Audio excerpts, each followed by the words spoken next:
Bienvenidos un día más al podcast Corazones de Acero. Hipertensión, diabetes, obesidad. Tres vértices de un triángulo. Están completamente relacionados y otras enfermedades que, aunque no hayas engordado, la hipertensión puede iniciarse cuando aún se está delgado. O el acúmulo de colesterol. Hay veces que el acúmulo de colesterol, que al final es acúmulo de grasa, vale, estás delgado, pero tu colesterol está subiendo, el que llaman el colesterol malo, el LDL, entonces hay que controlarlo. Inicialmente, la diabetes tipo 1, lo que ocurre es que nuestras células beta del páncreas dejan de producir insulina. No se sabe exactamente cuál es el origen, en eso está la investigación, eso forma parte de por doctorado se está estudiando si hay posibilidad de que haya virus que contribuyan a que esas células beta dejen de funcionar o procesos inflamatorios, no se sabe exactamente, pero dejan de funcionar y el organismo no produce insulina. Nuestro organismo es un relojito, es una máquina de producción. Está todo perfectamente en equilibrio sin que haya ninguna alteración. En el momento que empieza a haber alguna alteración, pues es cuando se empiezan a desregular o estropear.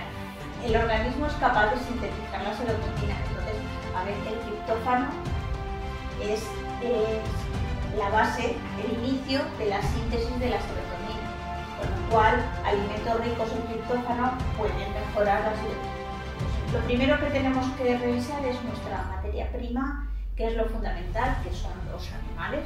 Los animales tienen que estar perfectamente cuidados, alimentados. Hay un servicio de experimentación animal en la universidad que se encarga de eso. Esas pequeñas cosas que parece que no son mucho, pero que a la larga tu salud te lo va a agradecer. Al final es empoderar al paciente y explicarle que él es el protagonista de su propia salud y que el cuidado diario le va a permitir vivir más años.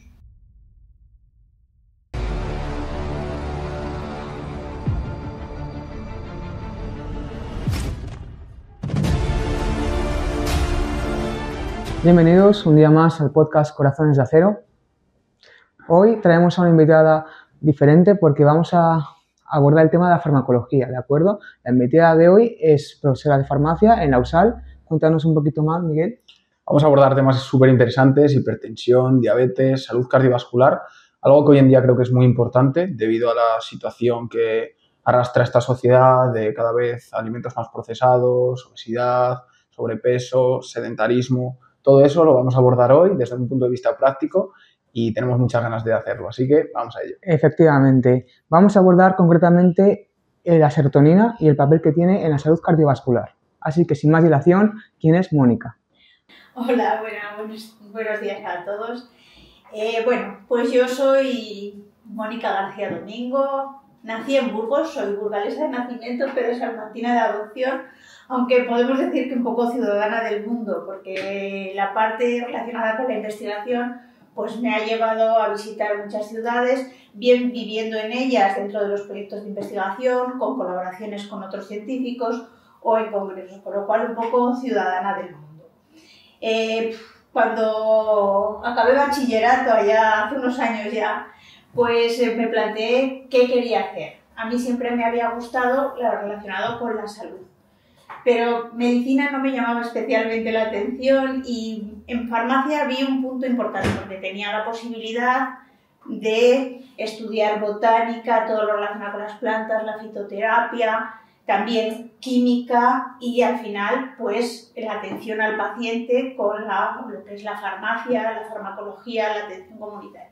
Entonces me decidí por farmacia y ya en los últimos años pues la investigación me llamó mucho. Empecé a trabajar en el laboratorio de farmacología y realicé allí mi tesis doctoral. Realicé mi tesis doctoral que la hice en cotutela con un laboratorio en Estrasburgo, en la Universidad Luis Pasteur de Estrasburgo.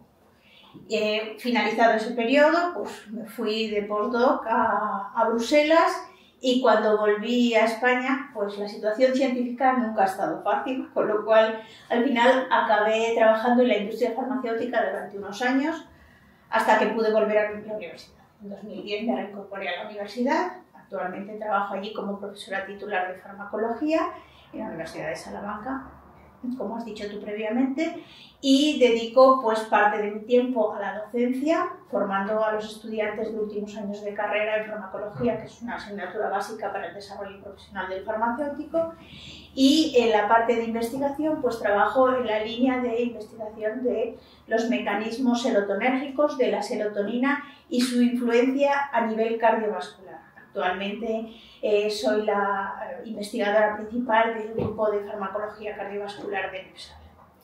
Y poco más que deciros de mi carrera así en poco tiempo, así un resumen rápido. Vamos a abordar el tema de la diabetes, hipertensión y obesidad. Y en primer lugar queríamos saber qué relación guardan entre sí esas tres enfermedades y por qué son un problema real de salud global. Pues a ver, hipertensión, diabetes, obesidad, tres vértices de un triángulo. Están completamente relacionados y básicamente por lo que ha dicho Miguel al principio, por el ritmo de vida de la sociedad occidental. La alimentación ha pasado a ser una alimentación de la alimentación mediterránea que teníamos habitualmente en España. Actualmente el estrés, los nervios hacen que se coman pues, productos ultraprocesados en los que priman las grasas saturadas, la rapidez, la inmediatez, la falta de sueño, que también va asociada pues, al estrés, a la mala alimentación, y la falta de ejercicio pues, hace que entremos todos en un círculo vicioso que al final potencia esas tres enfermedades que una a otra se van potenciando. Iniciamos con la obesidad, por ejemplo. La obesidad lo que hace es que se acumule la grasa en el cuerpo. Se acumula tanto a nivel de los órganos como en las arterias. La acumulación en los órganos, ¿qué hace? Pues que estos respondan peor a la insulina, que es la hormona encargada de regular la glucosa, con lo cual al final puede aparecer la diabetes porque aparece una resistencia de los tejidos a la insulina. Y esa grasa en las arterias, ¿qué ocurre? Pues exactamente lo mismo. Se va acumulando en las arterias, se va acumulando y las hace más rígidas. Al hacerlas más rígidas, pues aparece la hipertensión.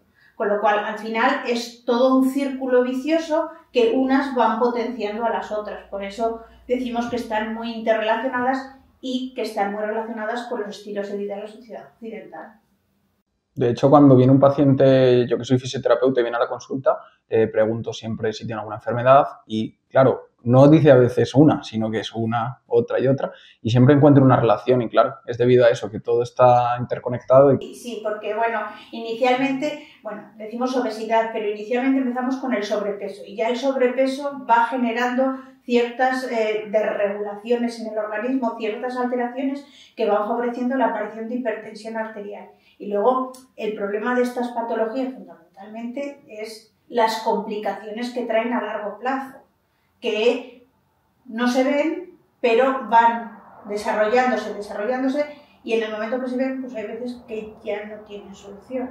Ahí ya sí que hablamos de procesos graves asociados muchas veces a la muerte, de acuerdo a la defunción del paciente. Hay un concepto que es común actualmente, que es el de la persona delgada metabólicamente obesa. Queríamos saber qué significa esto. A ver, cuando hablamos de metabólicamente obesa, pues hablamos de personas que probablemente ya empiecen a tener una desregulación. Hay determinadas personas que por genética no engordan, evidentemente. Los factores genéticos son importantes en todos estos problemas, pero aún así, pues la alimentación, el estrés, hace que el metabolismo no funcione adecuadamente. Y entonces, al no funcionar adecuadamente, metabólicamente, pues podemos decir que están enfermas porque están empezando a tener ciertas desregulaciones que les van a llevar, pues probablemente, pues a una diabetes o a otras patologías cardiovasculares. Efectivamente, luego hay mucha gente que se centra, estoy muy delgado, yo puedo comer lo que quiera.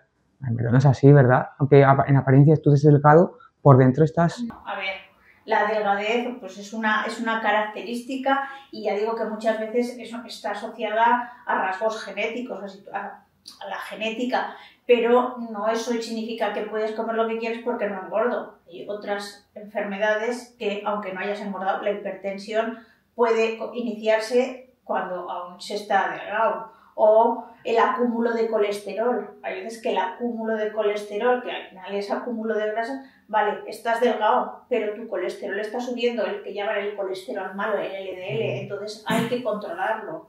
No puede ser porque eso es genética. El que estés delgado no implica que no vayas a tener ninguna patología relacionada con los modos de alimentación o con la inactividad física. En relación a la diabetes, cuando has hablado de mecanismos moleculares, ¿a qué te refieres exactamente con eso? Mecanismos moleculares son como las instrucciones que las células se dan entre sí, la forma de comunicarse de las células. No sé, un ejemplo que podríamos poner, pues una cocina. Por ejemplo, nuestro organismo es una cocina que va a dar un banquete enorme en una sala. Pues necesitamos el jefe de cocina, que pues en este caso sería cuando nos alimentamos, la propia glucosa, los propios alimentos van a las células del páncreas para decirlas que empiecen a fabricar insulina. Entonces ahí empezarían a trabajar, pues eso, hemos hablado del jefe de cocina, los alimentos, pues los cocineros, los cocineros son las células del páncreas que van a sintetizar esa insulina y que necesitan los diferentes ingredientes para poder sintetizarla. Luego, ¿qué pasa? Que los camareros tienen que servir esa comida, es decir, la insulina una vez que ha liberado tiene que ir a los órganos a ejercer su efecto para que esos órganos utilicen esa glucosa y no se acumule en el organismo.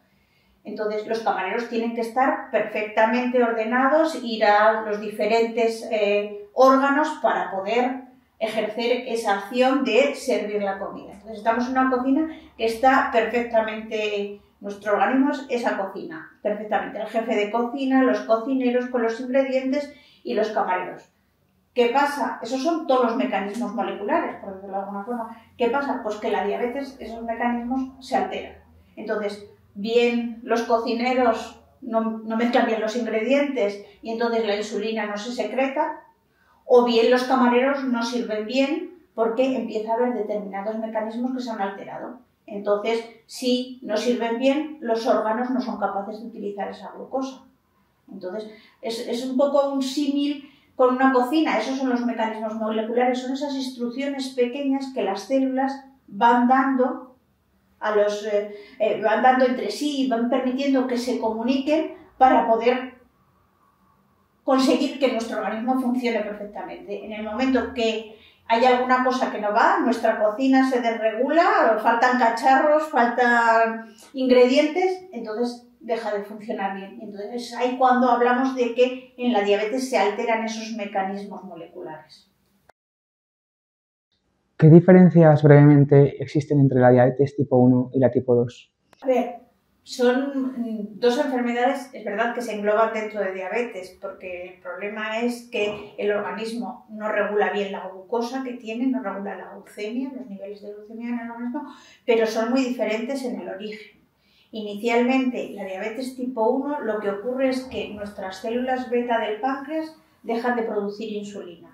No se sabe exactamente cuál es el origen y en eso está la investigación, eso formó parte de mi postdoctorado. Se está estudiando si hay posibilidad de que haya virus que contribuyan a que esas células beta dejen de funcionar o procesos inflamatorios, no se sabe exactamente, pero dejan de funcionar y el organismo no produce insulina. Por lo tanto, el único tratamiento es la administración de insulina exógena. En cambio, la diabetes tipo 2 está más asociada con los estilos de vida en la actualidad. De hecho, muchas veces ya se habla de una enfermedad como la diabesidad, diabetes asociado a obesidad. Y en ese es el momento cuando hablamos de la diabetes tipo 2, porque la diabetes tipo 2 lo que ocurre es que hay una resistencia de los tejidos a la utilización de la insulina. Las células beta secretan la insulina, pero los tejidos no son capaces de utilizarla para poder usar bien la glucosa del organismo, con lo cual al final la glucosa empieza a alterarse. ¿Qué pasa? Que luego ese círculo vicioso de alteración de la glucosa en el organismo, porque aunque se secreta la insulina y el organismo no es capaz de utilizarla, al final también acaba generando defectos en la secreción de insulina. Por lo tanto, al principio, los diabéticos tipo 2 requieren un tratamiento con hipoglucemiantes, que no necesariamente es la insulina, y luego, a medida que avanza la enfermedad, además de los hipoglucemiantes, se comienza a tener que utilizar en algunas ocasiones insulinas. Como la tipo 2 está muy relacionada con los hábitos, ¿se puede prevenir? A ver, siempre hay una predisposición genética sobre la que nosotros no podemos actuar, y sí que es verdad que, por ejemplo, aquellos pacientes que tienen familiares con diabetes tipo 2 tienen más probabilidad de padecerlo. O, por ejemplo, mujeres embarazadas que han tenido diabetes gestacional, es decir, una diabetes durante el embarazo, pues también es más probable que la padezcan. Pero sí, se puede prevenir, en cierto modo, mejorando los estilos de vida. Los factores genéticos no podemos modificarlos actualmente, pero sí que es verdad que si nosotros modificamos nuestros estilos de vida, probablemente consigamos regularla mucho mejor. De hecho, cuando aparece un paciente tipo 2 con diabetes tipo 2 y van al facultativo, lo primero que les dice el médico es que durante un tiempo controlen la dieta y el ejercicio para ver si consiguen bajar los niveles de glucemia sin necesidad de iniciar un tratamiento con hipoglucemiantes. Entonces, durante un tiempo inician así para ver si consiguen regular un poco sus niveles, y si no, ya se inician pues, hipoglucemiantes diferentes. La metformina es el más utilizado, pero actualmente hay un arsenal terapéutico bastante importante y que cada vez son más conocidos porque algunos de ellos también se utilizan para tratar la obesidad. Entonces, bueno. Dijiste antes que tu postdoctorado se centraba en este tema, que pues queríamos saber si has llegado tú a alguna conclusión. Nosotros estuvimos trabajando, sí que se sabe que las células beta, nosotros vimos que las células beta tienen receptores, es decir, moléculas que reconocen a los virus. Entonces, sí que creemos que hay una relación directa, sí que parece definido que hay una relación directa entre algunas infecciones víricas y la destrucción de células beta. Pero también hay otros mecanismos implicados. O sea, no vamos a decir siempre que un virus que ha padecido o que ha tenido el paciente pueda ser el que origine una diabetes tipo 1. ¿De acuerdo? Pero sí que es verdad que las células beta tienen mecanismos de reconocer los virus y que puede ser que una vez que el virus entre en el interior de la célula, pues llegue a destruirla. Pero también hay otros mecanismos, procesos inflamatorios. Hay muchas moleculitas pequeñas pues, que están desreguladas y que favorecen que se destruyan esas células beta. Algo que está muy desregulado últimamente es el estado de ánimo en la sociedad, y hay una hormona, que es la serotonina, que controla todo ello. Explícanos qué es exactamente la serotonina. Bueno, la serotonina seguramente que la conozcáis como la hormona de la felicidad vosotros, porque todo el mundo habla de la serotonina como la hormona de la felicidad, porque efectivamente está muy relacionada con el estado de ánimo, y de hecho hay determinados fármacos antidepresivos que actúan aumentando los niveles de serotonina. Pero la serotonina va mucho más allá de lo que es el estado de ánimo. La serotonina es una neurohormona que se sintetiza fundamentalmente, fijaos que no se sintetiza fundamentalmente a nivel central, solo el 5% se sintetiza a nivel central, la mayor parte de ella se sintetiza a nivel periférico, en las células enterocosmogéneas, en la zona del intestino, y luego se almacena en plaquetas. El 95% se sintetiza a nivel periférico, a nivel del intestino, se almacenan plaquetas. Y hay muchos más fármacos que actúan, es verdad, que se conocen por esa acción central, pero por ejemplo los triptanes son fármacos que actúan a nivel de la migraña y que también actúan sobre el sistema serotonérgico, o por ejemplo algunos fármacos que se dan para el tratamiento del vómito en pacientes con cáncer. Los cetrones también son fármacos que actúan sobre el sistema serotonérgico. Pues no sé, yo diría que la serotonina es como una llave maestra. El problema de la serotonina, el problema o lo bonito, porque a mí me gusta, claro, evidentemente para mí es lo bonito de la serotonina, es que tiene muchos receptores, es decir, tiene muchas moléculas que son capaces de reconocerla, y cuando la reconocen, pues ejercen sus acciones. Yo le digo que es una llave maestra, que es capaz de abrir muchas puertas. Y en función de la puerta que abra, pues va a tener unos efectos u otros. A nivel cardiovascular, que es donde nosotros la estudiamos, mi grupo de trabajo estudiamos a nivel cardiovascular, pues por ejemplo, si abre una puerta, que es el receptor 5HT2, pues esa puerta va a provocar vasoconstricción. Pero si abre otra puerta, que es el 1 o el 7, va a provocar vasodilatación. Entonces, ahí regulando las puertas que abre, por decirlo de alguna forma, pues intentamos ver cuáles son los efectos más beneficiosos. También es capaz de regular al sistema nervioso simpático y al sistema nervioso parasimpático, que bueno, si decir simpático y parasimpático, pues bueno, pero si decimos adrenalina y noradrenalina, pues a todos nos suena más, o acetilcolina, a todos nos suena un poquito más. Pues también la serotonina es capaz de regular esos sistemas. Entonces, tiene acciones muy variadas en todo el organismo y no solo está relacionada pues eso, con la ansiedad, con el apetito y con el ánimo y la depresión. Estos mecanismos, ¿cómo se estropean en una persona que tiene diabetes u obesidad? Bueno, estropear me parece así como un poco demasiado llamativo. Vamos a hablar un poco de desregular o de alterar. Nosotros en el organismo tenemos, nuestro organismo es un reloj suizo, es una máquina de precisión. Está todo perfectamente en equilibrio sin que haya ninguna alteración. En el momento que empieza a haber alguna alteración, pues es cuando se empiezan a desregular o estropear. ¿Qué pasa en la diabetes, en la obesidad? Pues eso, simplemente estamos tomando alimentos que hacen que se acumule la grasa en el cuerpo. ¿Qué ocurre con esa acumulación de grasa? Pues que hace que empiecen a funcionar mal otros mecanismos.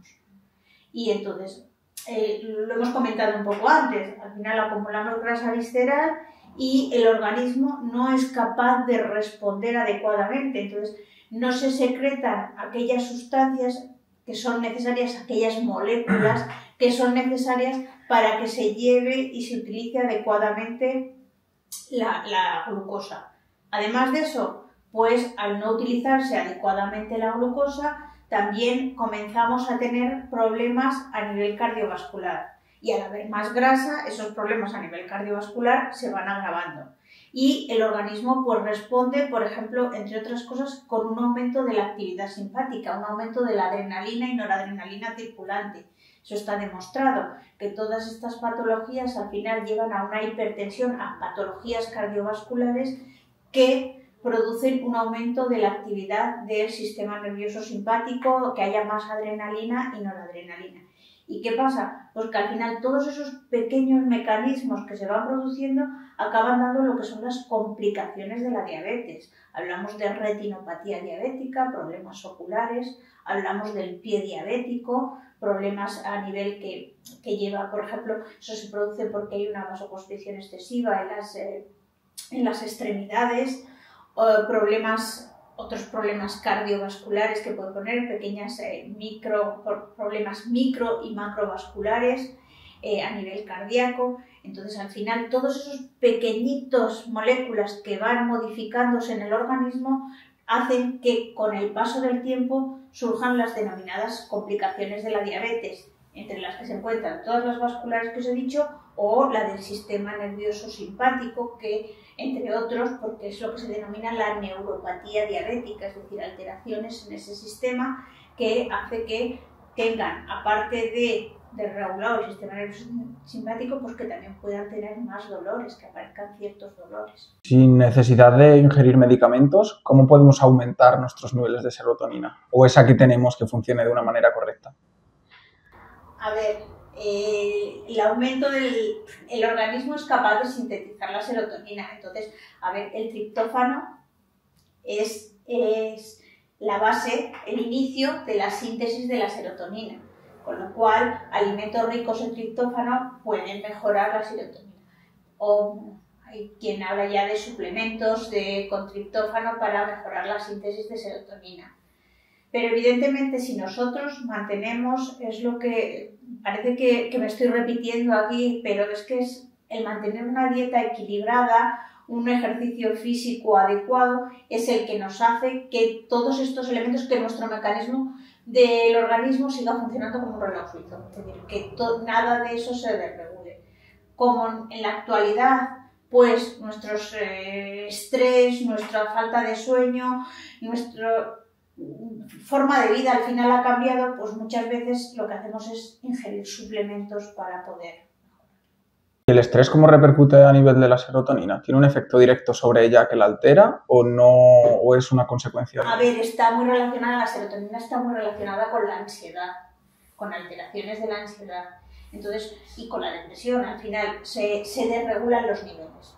Hay ciertas desregulaciones de niveles y lo que hacen los fármacos en la actualidad, pues la fluoxetina, que seguro que no vamos a hablar de nombres comerciales, pero la fluoxetina, que seguro que todo el mundo ha oído hablar, lo que hace es intentar regular esos niveles de serotonina, intentar aumentar esos niveles de serotonina para que el organismo se sienta mejor, esté más animado, por decirlo de alguna forma.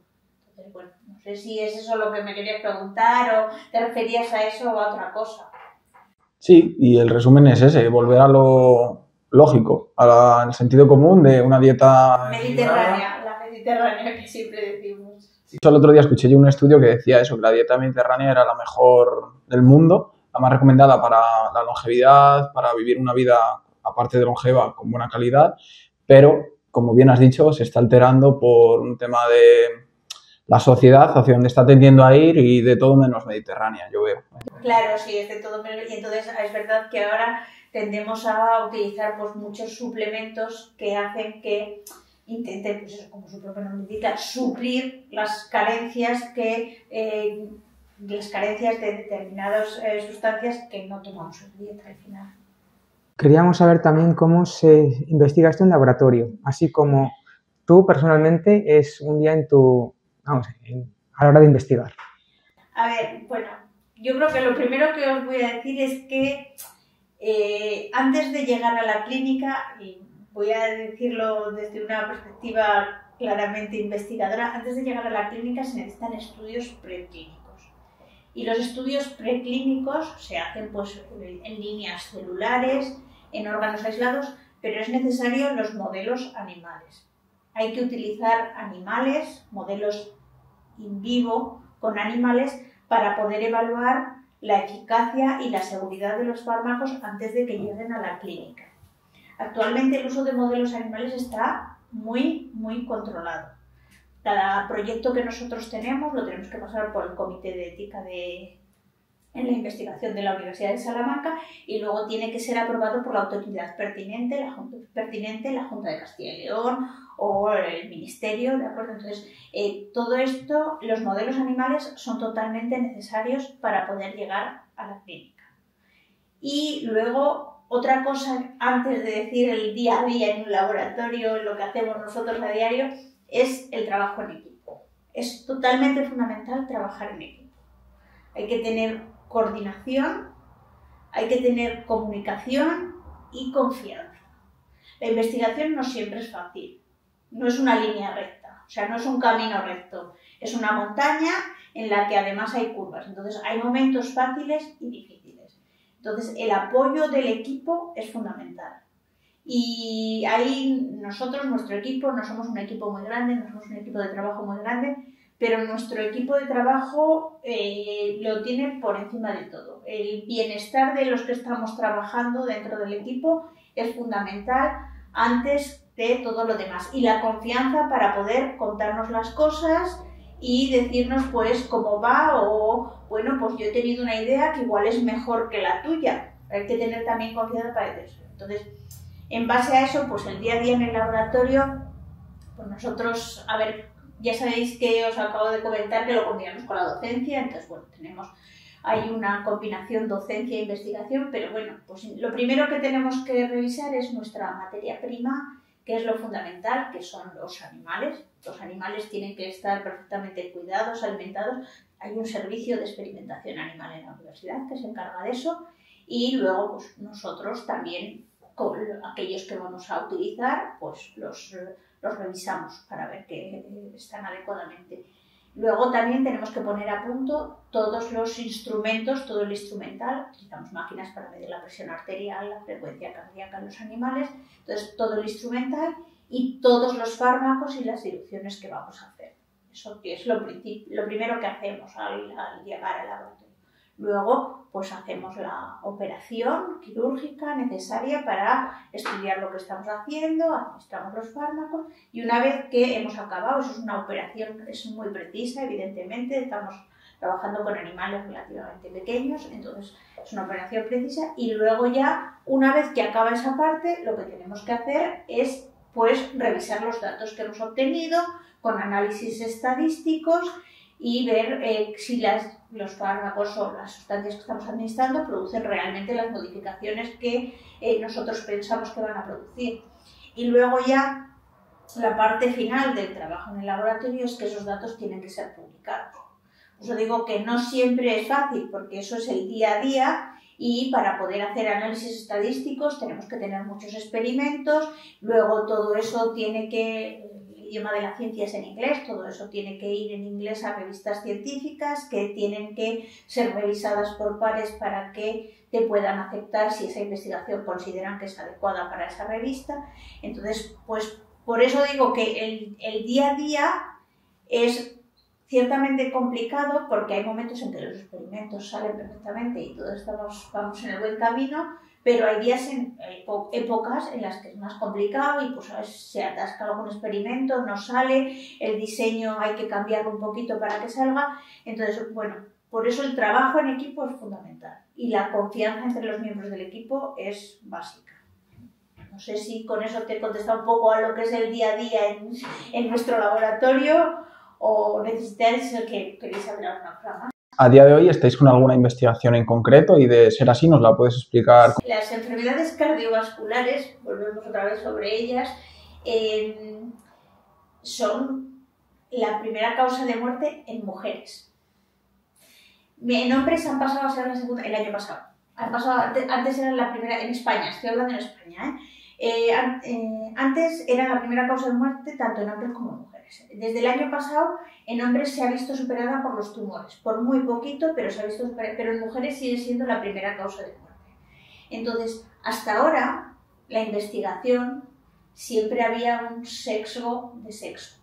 Se hacía fundamentalmente en hombres, principalmente por eso, por las alteraciones hormonales que tienen las mujeres. Sin embargo, ahora se ha visto que es totalmente necesario saber cómo ocurren, cuáles son los mecanismos, tanto en las mujeres como en los hombres, porque no siempre son iguales. De hecho, antes también lo que eran los ensayos clínicos también se hacían exclusivamente en hombres y ahora también ya se han empezado a introducir mujeres. Pues nosotros estamos en ese punto. Habíamos visto cuáles eran los mecanismos moleculares que utilizaba serotonina para regular el sistema simpático a nivel cardiovascular en diferentes modelos de hipertensión, de diabetes, en machos, y ahora estamos viendo que efectivamente las hembras tienen diferencias. ¿Y eso qué hace? Pues que al final busquemos una medicina más personalizada, que esté más orientada al paciente individual. Y en ese punto estamos ahora, estamos trabajando con hembras y revisando, pues viendo si hay diferencias en la regulación cardiovascular entre hembras y machos. ¿Eso podría acabar en un futuro en derivar en medicamentos para hombres y medicamentos para mujeres, debido a esas características individuales? Sí, a ver, no únicamente eso. Es decir, ya no solo hablamos también hablamos de peso. No, la dosis de un fármaco pues igual es diferente dependiendo del peso, que los hombres y las mujeres pues evidentemente tienen diferente peso porque tienen diferente constitución. Y luego ya vamos un poquito más allá, genética. Se está buscando los mecanismos genéticos que pueden influir en unos y en otros, con lo cual sí, al final probablemente haya diferencias en tratamientos entre mujeres y en hombres y también vayamos incluso más allá, que haya una manifestación de un gen o que haya un gen que se haya suprimido por la evolución en unos pacientes o en otros y hasta ¿no? que se tenga que hacer una medicina más personalizada. No tiene mucho que ver, pero ¿utilizáis algo de inteligencia artificial en este tema? Porque un compañero que vino, que sabe un montón de inteligencia artificial, nos comentó que una aplicación podrían ser estudios predictivos en personas inteligencia artificial, utilizar esa predicción para ver qué ocurre e igual no hay la necesidad de utilizar animales en este caso. La inteligencia artificial, nosotros estamos iniciando el trabajo con la inteligencia artificial, pero es verdad que cada vez se usa más y que efectivamente Va a haber modelos predictivos por inteligencia artificial. De hecho, por ejemplo, en la parte de diseño de fármacos, en química farmacéutica ya se utiliza mucho la inteligencia artificial para ver qué fármacos pueden acoplarse mejor a diferentes receptores y a diferentes moléculas del organismo. Pero eso de que no se pueda pasar por experimentación animal o por los ensayos clínicos es totalmente, yo creo que de momento es irreal. Sí que es verdad que tendemos a eso, que la regulación cada vez es más exhaustiva con los modelos animales y que evidentemente pues cuanto menos se utilicen mejor para poder para evitar pues ningún tipo de problemas éticos y legales. Pero evidentemente siempre hay que conocer cómo responde un organismo completo y eso la inteligencia artificial nunca nos lo va a dar. Así, el organismo completo pues somos nosotros, somos los animales y nosotros tenemos, es lo que hemos hablado antes, hay mecanismos de regulación que si no está el organismo completo no los vamos a ver. Entonces yo creo que eso todavía está un poco lejos, pero bueno, es una opinión personal. Vamos a pasar a unas aplicaciones prácticas ahora, Mónica. Vale, ¿cuáles son los pilares fundamentales más allá de los medicamentos para poder lidiar con estas enfermedades? Pues al final es que es lo que venimos hablando casi desde el principio, que es el ritmo de vida de la sociedad occidental y también un poco la concienciación del paciente. Aquí tenemos que hablar que los pacientes o las personas, aquella enfermedad que no duele o no molesta, no existe. Entonces ahí tenemos un problema de base, ahí hay que tener una concienciación y una educación sanitaria, porque es verdad que yo conozco gente, o sea, a mí personas me han dicho, bueno, yo estoy tomando una pastilla para la tensión, como dice la gente cuando va a la farmacia comunitaria, estoy tomando una pastilla para la tensión, pero bueno, me la he tomado la semana pasada y me tomaré otra dentro de una semana o de 2. No, a ver, hay que ser conscientes de que hay enfermedades que, aunque no duelen, están produciendo daños en el interior del organismo y que al final, a largo plazo, van a provocar complicaciones. De hecho, la hipertensión se conoce como la asesina silenciosa, porque no duele, no molesta y la gente pues dice, bueno, sí, tengo la tensión alta. ¿Qué pasa? Pues que esa tensión alta lo que hace es que la rigidez de las arterias daña al corazón. Entonces el corazón necesita trabajar más para poder compensar esa rigidez de las arterias. Entonces aparece una hipertrofia cardíaca, que eso ya puede generar al final una insuficiencia cardíaca. ¿Y qué puede pasar además? Pues que esa rigidez de las arterias a nivel cerebral te puede producir un ictus o te puede producir enfermedades cerebrovasculares, cardiopatía isquémica. Por lo tanto, yo creo que es fundamental educación sanitaria a los pacientes. Se ha visto que con una educación sanitaria adecuada se conseguiría reducir mucho los costes sociosanitarios que implican todas estas patologías. Educación sanitaria a todos los niveles. Hablo de colegios, hablo de centros de salud, hablo de centros cívicos donde los abuelos se reúnen a echar la partida a las cartas, pues igual entre partida y partida es importante que se les dé unas píldoras de conocimiento para saber lo que está pasando y las consecuencias que puede traer que aquello que no molesta, no duele, no va a pasar nada. Porque al final esa educación sanitaria va a redundar en la adherencia a los tratamientos, que es fundamental, yo digo, en eso. Y más allá de la medicación, pues a ver, la educación sanitaria para que la gente no deje de tomar los fármacos. Es verdad que, bueno, pues es totalmente necesario una vez que ya se han diagnosticado determinadas patologías, la diabetes tipo 1 es totalmente necesaria la insulina, o la diabetes tipo 2, pues los hipoglucemiantes para mantener regulados esos niveles, o la hipertensión, pues la pastilla. Pero si los pacientes no saben las implicaciones que tiene la enfermedad a largo plazo, nunca se van a molestar. Entonces, hay falta de adherencia a los tratamientos por eso. Y bueno, pues El resto es lo que hemos hablado ya los tres como varias veces.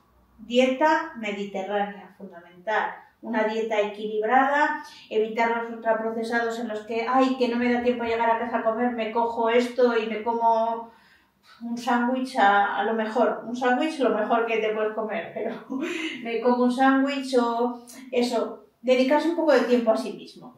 Al final es eso, que la gente un poquito más joven se dedique unas horas del día a sí mismo. Es que llegue a casa y vale, llegas muy cansado, pero igual si te dedicas media hora a hacer la comida del día siguiente, pues al día siguiente sabes que vas a comer sano. Y te dedicas otro rato a hacer ejercicio y a sentarte en el sofá y descansar, evitar el estrés, olvidarte de todo lo que ha pasado en el día y descansar. Entonces yo creo que al final es lo que venimos hablando todo el tiempo, esas pequeñas cosas que parece que no son mucho, pero que a la larga tu salud te lo va a agradecer. Al final es empoderar al paciente y explicarle que él es el protagonista de su propia salud y que el cuidado diario le va a permitir vivir más años. De hecho, es que un mal hábito conlleva otro mal hábito. Estoy cansado, como estoy cansado ceno mal, como ceno mal descanso mal, como descanso mal no entreno por la mañana, eso me hace estar mal, más irritado, estrés, y es un círculo vicioso. Un círculo vicioso que acaba en una patología y otra patología en otra y en otra y en otra. Luego nos preguntamos por qué es, que no sabemos de dónde viene, pero igual viene de ese día que decidiste dormir poco. Al final, los pacientes lo que tienen que saber es que la salud es un camino, no una meta. O sea, no podemos decir, mi salud es la meta que me pongo, bueno, al año que viene ya adelgazaré, o al año que viene ya me organizaré mejor. No, es el camino, la salud es un camino, no es una meta. Vale, quería hacerte una pregunta un poco más concreta, porque has hablado acerca de la hipertensión arterial ahora, y como bien sabemos, pues el colesterol es uno de los compuestos que pues regula esta hipertensión, ¿no? Puede beneficiarla o perjudicarla. Entonces, sabemos que hay dos tipos de colesterol, el HDL, que sería el considerado bueno, y el LDL, que sería considerado el malo. Vale, ¿qué ratio es el saludable entre uno y otro? A ver, no es un ratio saludable entre uno y otro, son niveles de uno y niveles de otro. Al final, el LDL es el que, por decirlo de alguna forma, más se acumula en las arterias. Entonces, cuanto menor sean sus niveles, más adecuado será. Vale. Entonces, de forma general decimos que el colesterol tiene que estar en valores inferiores a 200 miligramos de decilitro. Todos esos valores al final también se han ido modificando con el tiempo. Inicialmente, cuando se hablaba de colesterol total, se hablaba de 250, tenía que ser inferior a 250, pero efectivamente, en función a los estilos de vida, las entidades sanitarias han considerado que ya 200 es una cifra demasiado elevada.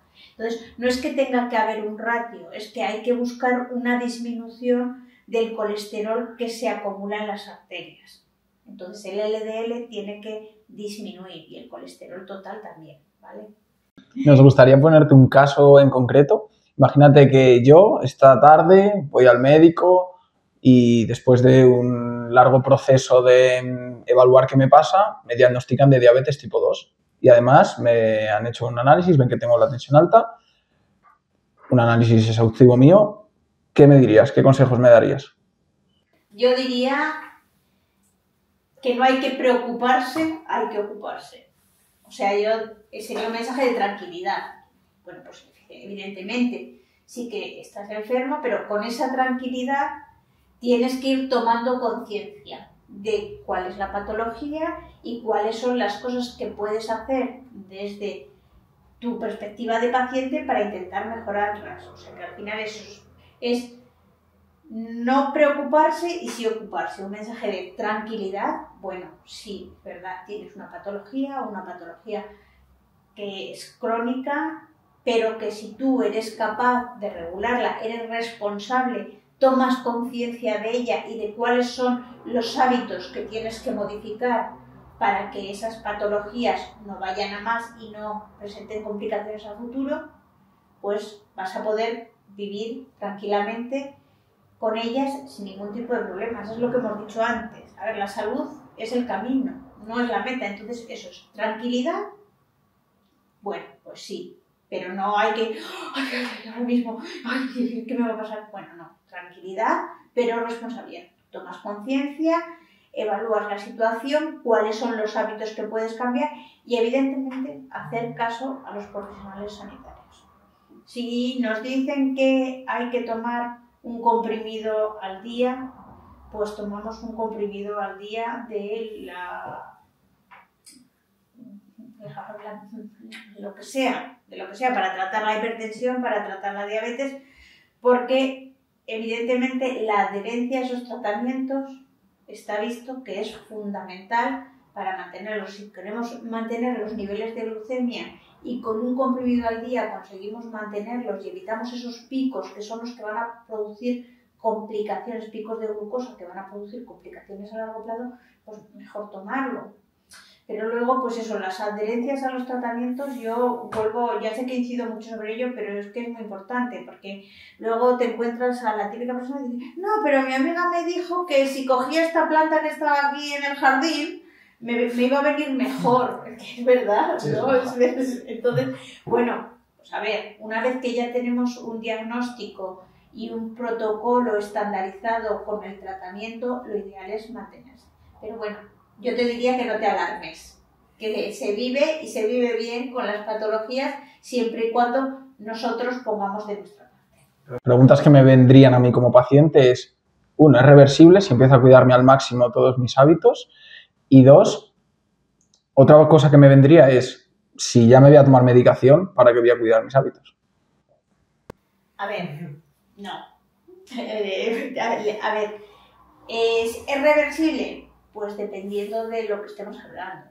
A ver, y de los niveles en los que estemos hablando. Por ejemplo, cuando hablamos de hipertensión arterial, los niveles normales de presión arterial están entre 80 y 120. Y hay unos niveles en los que jamás el facultativo te va a recomendar tomarte un comprimido para reducir la presión arterial. Hasta 149 normalmente de presión sistólica, 90, entre 90 y 149, son los límites altos para empezar a tomar medicación. Antes, lo que siempre te van a recomendar es dieta y ejercicio. Entonces, dependiendo en qué niveles estemos hablando, hay ciertos niveles en los que sí que vas a poder reducirlos, también depende un poco de la edad. A medida que avanza la edad, pues también las complicaciones y el organismo pues empieza a fallar por más sitios. Entonces, bueno, si tomas medicación probablemente vuelvas a los valores normales y si no, pues te van a añadir otra medicación para poder conseguir regular esos valores normales. Pero si la dejas, es bastante probable que te vuelvan a subir. ¿Qué pasa? Que lo que tú quieres evitar al final son las complicaciones a largo plazo, con lo cual, si tú eso lo asocias a una vida saludable, sabes que esas complicaciones se van a evitar. En cambio, si no lo asocias a una vida saludable, pues es verdad que en determinados momentos pueden aparecer otras complicaciones con otras patologías que no pueden ayudar. Entonces, a ver, si te recomiendan un tratamiento, adherencia siempre al tratamiento. Y la vida saludable te va a ayudar en esa patología y en todo lo demás. Con lo cual, siempre mantener esa vida saludable. De hecho, está en todas, para tratar la hipertensión, las guías de tratamiento de la hipertensión te lo pone. A ver, hasta ciertos niveles no hace falta medicación, pero a partir de esos niveles hace falta medicación. Pero lo de la dieta y la vida saludable y el ejercicio físico aparece en todos los puntos.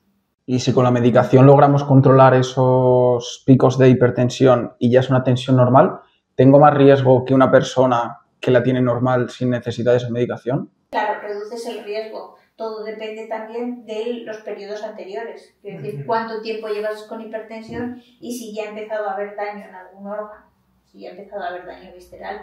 Todo depende de eso. Pero una vez que lo regulas, al final esto también es un poco como cuando dejas el tabaco. Pasados unos años vuelves a tener el mismo riesgo que una persona que no ha fumado de tener ciertas patologías. Pues esto es un poco parecido. Si tú consigues regularlo y no ha habido ningún daño previo, lo que pasa es que la gente no... A ver, si tú lo regulas con la pastilla, pero sigues poniéndote morado a grasas saturadas, pues al final el colesterol va a estar ahí y se va a ir acumulando en las arterias y puede producirte otra patología. Por eso digo que lo uno no quita lo otro y son complementarios. No puedes decir uno lo hago y otro no lo hago.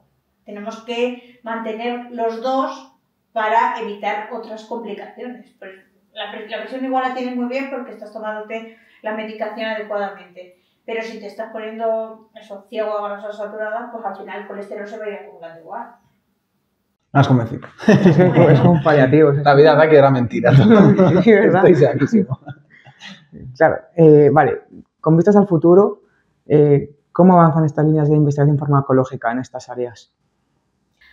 A ver, también yo creo que lo hemos hablado un poquito. Se tiende a buscar una medicina cada vez más personalizada, con ayuda, pues eso, de los estudios genéticos, estudios metabólicos, de la inteligencia artificial. Al final buscamos una medicina más personalizada, individualizada, precisa, preventiva y humana, quiero decir, que esté más al alcance de todos. Buscamos una cosa que nos permita precisión y preventivo, diría que es lo fundamental, porque lo que buscamos es personalizar los tratamientos. O sea, toda la investigación en la actualidad pues va encaminada de forma general a buscar tratamientos que palíen un punto concreto que puede estar más alterado en una persona que en otra. O sea, que alguna alteración genética que haga que pues,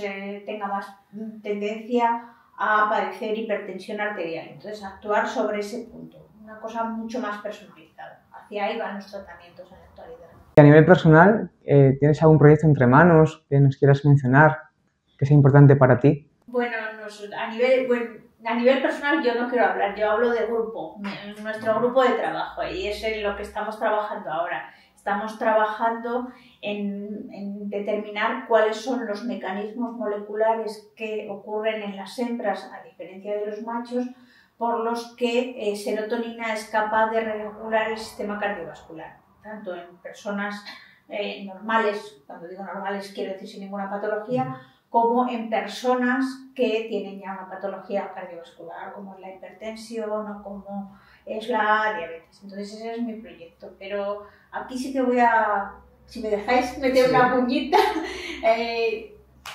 sin ciencia no hay futuro, y lo que necesitamos en ciencia es dinero para investigar. Entonces aquí ya no sé si esto llegará a las altas esferas, pero es fundamental que tengamos dinero para poder investigar. Entonces, más dinero por parte, más financiación por parte de los estados, las autonomías o incluso entidades privadas que estén interesadas, porque al final es lo que permite que avancemos. Que muchas veces los pacientes no lo ven y dirán, ¿qué están haciendo estos en el laboratorio? Porque hablan en chino y no se sabe ni lo que hacen. Pero con el paso del tiempo sí que hay nuevos avances. Por ejemplo, a nivel de cáncer, hace poco esta semana, ha salido que ha habido 8 niños que se han curado con las CAR-T en Madrid, que han conseguido superar la leucemia. Pues esos son tratamientos más personalizados, pero para eso hace falta dinero en general, y es lo que nos falta en investigación muchas veces, porque la investigación es muy cara. ¿Crees una escasez? Sí, hay una escasez. Y bueno, es cierto que en ese sentido los grupos pequeños siempre tenemos más dificultad para conseguir financiación que los grupos grandes. Los investigadores que trabajan en grupos mucho más grandes y en consorcios siempre tienen más facilidad para conseguir financiación que los grupos que somos un poquito más pequeños. Entonces, bueno, sí que hay, ya si me habéis permitido meter esa puñita que es que la investigación necesita dinero y que sin ciencia no hay futuro, que esta es la frase que se dice ahora muy a menudo, pero es que es verdad. Sin ciencia no hay futuro, porque el futuro está pues, en intentar mejorar esas patologías. Y sí que se ha visto que efectivamente la ciencia es capaz de avanzar y de intentar hacer una vida más saludable y más adecuada a pacientes con patologías. No solo eso, curar las enfermedades, sino que, aunque no se curen, permitir una vida con mayor adecuada. calidad, sí. Si a alguien le ha gustado todo esto, ¿dónde puede informarse? Porque claro, hoy en día hay sobreinformación de todo, uno te dice una cosa, otro otra. Sitios de calidad que las personas puedan acudir, páginas web, revistas, que puedas recomendar. Mira, hay como que me pillas, no es que me pilles, es que Internet es demasiado libre. Y entonces, bueno, pues claro, yo recomiendo pues páginas web de la Agencia Española del Medicamento, la Agencia Europea del Medicamento, la americana, o pues determinadas bases de datos sobre medicamentos que permiten conocer más. Sobre salud, pues la base de datos del Consejo General de Colegios Oficiales de Farmacéuticos pues también plantea noticias de salud importantes. Yo creo que más que decir una página web es evitar la sobreinformación, porque efectivamente ahora vas a internet, pones quiero saber esto y te suelta la inteligencia, lo primero que sale es la inteligencia artificial con una respuesta que hay veces que no es la adecuada, con lo cual hay que irse un poquito más allá. Y bueno, quizá para las personas un poco más mayores, pues los centros de salud, ya no necesariamente mirar en internet, los centros de salud, las farmacias comunitarias. A ver, la farmacia se ha visto durante la pandemia, es el lugar de primera llegada de los pacientes, porque son los que más próximos están a los pacientes, con lo cual lo mejor pues es preguntar a los profesionales, los farmacéuticos comunitarios, o en los centros de salud, que también hay farmacéuticos, está el médico de atención primaria o las enfermeras que pueden ayudar siempre. ¿Alguna cosa más que añadir como reflexión final? Yo diría que estaría súper bien que algún estudio que ya hayáis publicado nos lo facilitaras, el enlace de la publicación, para poder ponerlo en la descripción del vídeo y que la gente lo lea con calma y lo estudie en profundidad. Si quieres dar algún mensaje final, si no, despedimos. El mensaje final, pues para los pacientes fundamentalmente, pues que tienen que estar tranquilos, que los investigadores, aunque vayamos pasito a paso y poco, seguimos trabajando y trabajamos por mejorar la salud, todos los que hacemos investigación en ciencias biomédicas.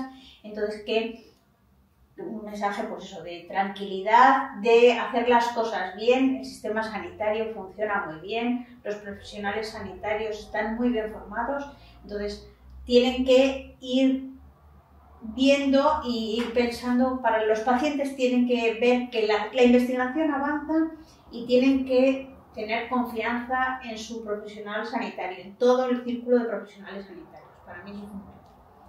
Otro mensaje, pues que tenemos que cambiar un poco nuestra forma de pensar y nuestros estilos de vida. Y básicamente eso. Bueno, mi mensaje final es para dar las gracias a vosotros dos, porque dais un poco de voz a la ciencia y a la investigación, que no siempre la tenemos, que muchas veces estamos ahí en el laboratorio metidos como nosotros, como propios animales de laboratorio, que parece que no salimos. Y entonces a vosotros dos daros las gracias, y a los oyentes de este podcast. Muchas gracias a ti. Efectivamente, al fin y al cabo, nuestro propósito con este proyecto es pues dar voz a diferentes ramas de la salud general, y bueno, más específicamente en este caso la farmacología, para que la gente se exprese, porque a lo mejor lo que tú dices, estáis pues investigando y a lo mejor no tenéis la posibilidad de daros a conocer y de que se conozca vuestra labor. De hecho, tú lo dijiste antes, si me permitís alguna pollita, ¿no?, con el tema de la sanidad. Al fin y al cabo, este es un podcast libre.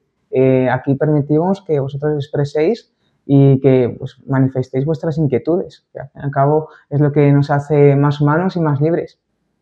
Y un mensaje final que querría decir es que hemos abordado el tema de la farmacología y lo que menos hemos hablado es de fármacos, sino de prevención. Y eso es lo que más me ha sorprendido, porque veo una sociedad muy enfocada en tratar la enfermedad en vez de cuidar la salud, y el hecho de dar ese mensaje me ha gustado mucho, así que muchas gracias. De todas maneras, hay muchos asuntos más que abordar, así que esperamos que en el futuro puedas volver con nosotros y expresarte. Contad conmigo cuando lo necesitéis. Muchas gracias a todos los que nos habéis escuchado y nos vemos en la próxima. Un saludo.